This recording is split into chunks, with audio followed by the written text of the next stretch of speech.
मचलेंगे। मैंने कहा ना 1969 में 3 लोग चांद पर गए, क्या इसका जिक्र कुरान में आया? तो देखो कुरान की आयत करीमा, वल कमर लतरकबुन्ना तबकन अन तबक फमा लहुम ला युमिनून।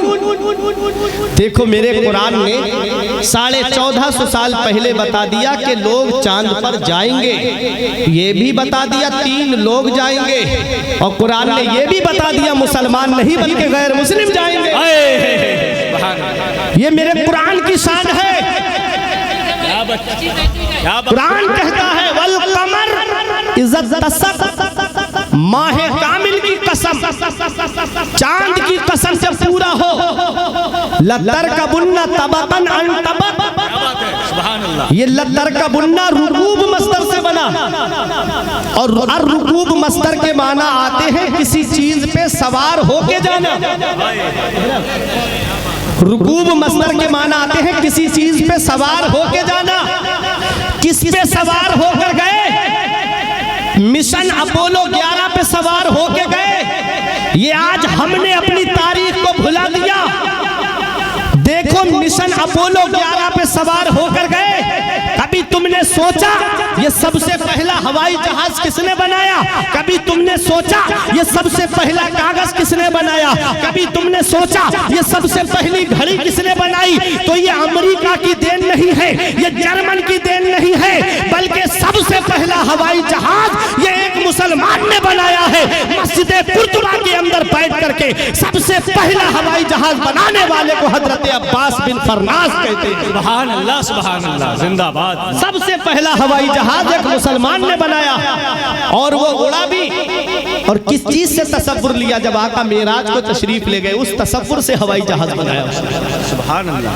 कुरान पढ़ा तो परिंदे का तसव्वुर लिया कि परिंदा जब फिजा में उड़ता है तो उसकी पूंछ उसको मेंटेन करके रखती है, उसका बैलेंस बना के रखती है। परिंदे की पूंछ आप उखेड़ दो, उड़ा के देखना, गिरता फिरेगा इधर उधर, सीधा नहीं उड़ पाएगा। तजर्बे वाली बात बोल रहा हूँ। उसने बगैर पूंछ का हवाई जहाज बनाया। 7 या 10 मिनट तक वो उड़ा, लैंडिंग के वक्त क्रैश हो गया। तो ये नजरिया तो हमारा था, ये फार्मूला देने वाले तो हम थे। ये सबसे पहला कागज किसने बनाया?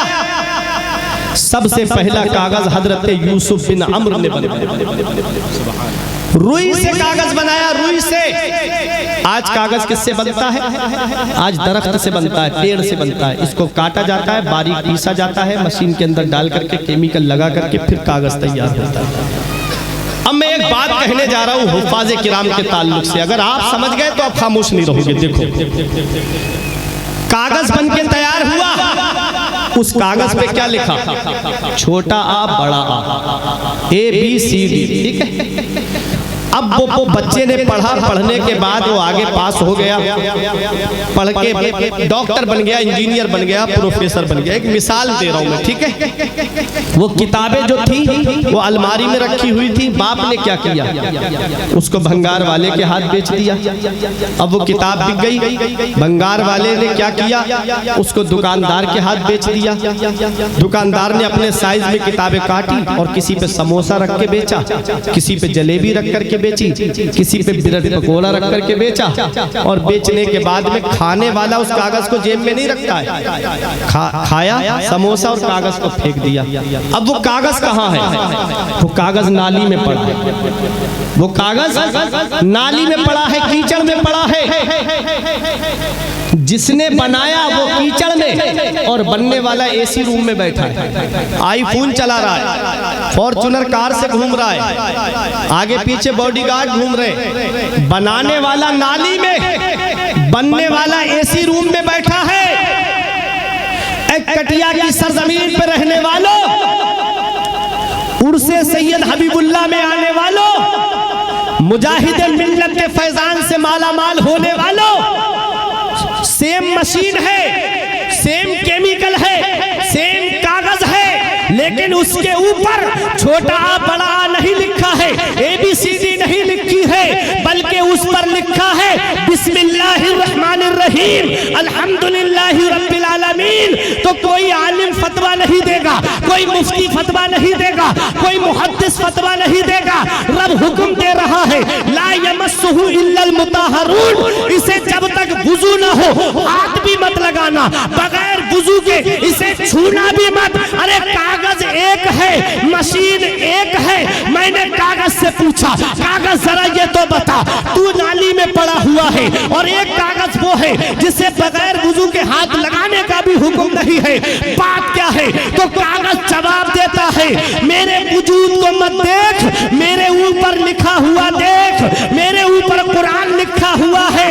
अरे कटिया वालों, जब कुरान कागज पर लिख जाए तो कागज मुमताज हो जाता है, तो जब कुरान सीने में आ जाता है नारे तकबीर, नारे रिसालत, जश्ने दस्तारे हिफ्ज़, जिंदाबाद जिंदाबाद। क्या बात है। कागज पे कुरान लिख जाए तो कागज मुमताज हो जाता है। तो जिस सीने में कुरान होगा उस सीने की शान क्या होगी, जिस सीने में कुरान होगा उस सीने की अजमत क्या होगी। मदीने वाले मुस्तफा फरमाते हैं जब हाफिज़े कुरान कब्र में जाता है, जब उसका इंतकाल हो जाता है, जब वो कब्र में पहुंचता है तो रब जमीन को हुक्म देता है ला ताकुली लहमा, जमीन इसके जिस्म को मत खाना। जमीन का काम है गला देना, मिट्टी का काम है सड़ा देना, मिट्टी का काम है गला देना। रब हुक्म देता है इसके बदन को मत खाना, तो जमीन रब की बारगाह में अर्ज करती है मौला मैं इसके